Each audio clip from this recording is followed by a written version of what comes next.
Hi, I'm Coach Jules, and I work with female high achievers who like to hide behind their perfectionism, I'm not good enough, people pleasing, and all those tendencies in order to create more in life.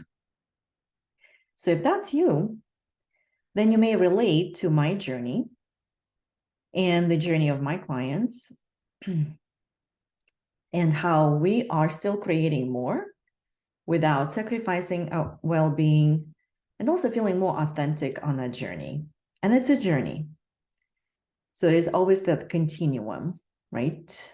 And that's exactly what I will be talking about today. I just had a powerful session with one of my clients who, just like me, and probably most of you, she just lives in her mind and she likes to analyze and logicalize everything. And even when she is practicing meditation, she goes into that space with a certain attachment and certain attachment to the outcome she's expecting. So she's just expecting to feel good. She is expecting to feel calm. All right. And when the mind comes and creates stories or whatever, she just tries to turn off the mind because it's not meeting her attachment. So basically, she's in that state of resisting and fixing. And of course, why not, right? We like to fix things, especially when we create a story that something is wrong, right? And then this particular client is also very much into the law of attraction. And yes, I love the law of attraction. And I totally relate to her intention of feeling good, because if you want to attract good, then you want to start developing and creating good, right? Except when we create that intention and things should feel good and they should feel happy and they should feel joyful, then we are capping our level, how high we can go in that emotional spectrum of high emotions, so feeling good emotions, if we are not allowing ourselves to spread the roots in our not so good emotions.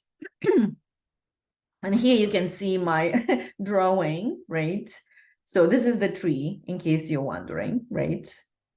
So the tree is growing higher when it spreads the roots into the ground. And let's call them those, not so good feeling emotions, those dark emotions. We want to feel them. We want to get rooted in them. We want to get grounded in them. We want to create safe space for them in our body in order for us to start increasing our cap, to increasing our upper limit of how high can we fly with those high emotions, and also how high we can experience them in our body. Like, for example, in the example of my client, she wanted to feel joy, but at the same time, she kind of was like, I don't know, it just doesn't feel like that joy like I expected, because she was constantly pushing away all the other emotions that the mind was making her feel from the stories and patterns of thinking that she was experiencing. And when, of course, we're high achievers, and we were also told in our generation that emotions are bad and we should just feel good all the time, like we always have that struggle of resisting, fixing, and still like not feeling like good enough, right? So the lesson here is allowing. The lesson here is accepting. And this is what I do a lot in my coaching, especially working with high achieving women, those determined and goal oriented and go getter. So when we start waking up, yes, we're in a state of awareness. And then, because we know only one pattern, which is go in the state of fixing. Like, okay, it doesn't feel good. This is what I want to be. Push it away. Right? But that state of acceptance and allowing is exactly where the magic happens. And is exactly where we would like to spend some time to accept ourselves and connect with who we are in the moment, so we can create something different and feel aligned with who we are and what we feel. All right. So meditation is one way of creating that practice, creating that safe space in your body to feel whatever comes. So the purpose of meditation is not necessarily just to like, okay, I meditate so I can feel calm. No. I would love for you to start expanding that view. And when you schedule your meditation practice, allow yourself to build the resiliency, to build that range of how safe you feel with any emotion at that moment, at that level.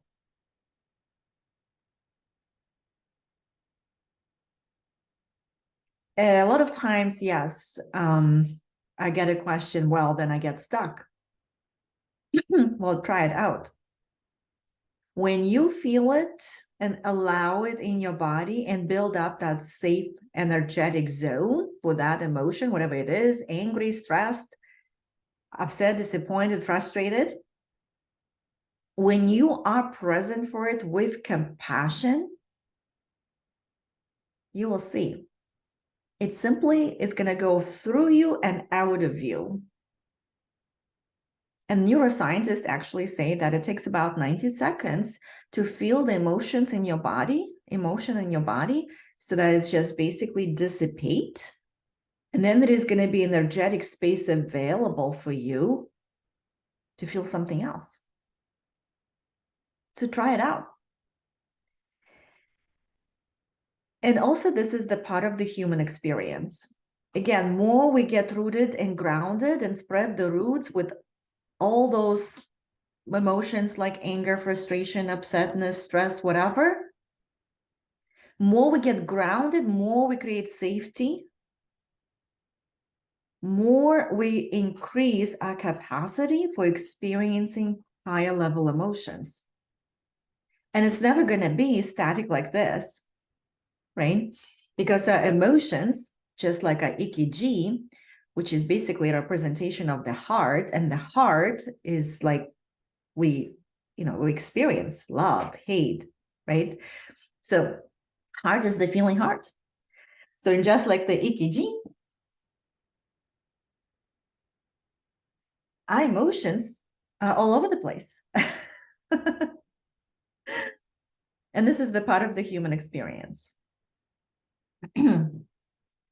And yes, being that high achiever and perfectionist and all of that, I was hiding in the mind for many, many years. And as I've been learning the coaching tools, the psychology, the neuroscience, and understanding, experiencing, and feeling the spectrum of emotions that the human experience is gifted with, this is where my aha moments have been coming up. This is where I am creating that authentic place of aligning who I am and where I am and creating more. So yes, the emotions is one of the keys. And you probably have heard, feeling is healing. You cannot just think out of your emotions. You cannot think out with your mind. I invite you to drop into the body and trust your body to be present for whatever it is, whatever you are feeling. As I like to say, I am becoming an extraordinary human because I'm not judging myself for feeling angry, for feeling upset, for feeling doubtful, for feeling not good enough. Because all those emotions It's just an invitation of my deeper desire of feeling good enough, of feeling clear. So they're simply just two ends of the same story. They're two ends of the same stick. And more I want to feel clear, more I want to embrace self-doubt within me. More I want to feel good enough, more I want to embrace that feeling of not good enough. And that's what sets me free. So I hope this presentation is making you think, is making you feel curious about your relationship with your emotions, your relationship with your mind. And again, the body doesn't lie. The mind creates stories. And if you start questioning your mind, which is another video that I will make eventually, when you start questioning your mind and questioning your stories, you will see how many stories your mind creates, and they're not even real. But it's good to know. It's really good to know. But those stories that you create attachment with, you identify with, these are the stories that drop into your body and stay there in that emotional language. Because the words is the language of the mind, and the feelings, the sensations, the emotions, this is the language of the body. And body doesn't lie. Test it out. Let me know how it goes. And let me know if you have any questions about it. And yes, this is my drawing. All right. So Coach Jules, if you have any questions, let me know. I love meeting my audience.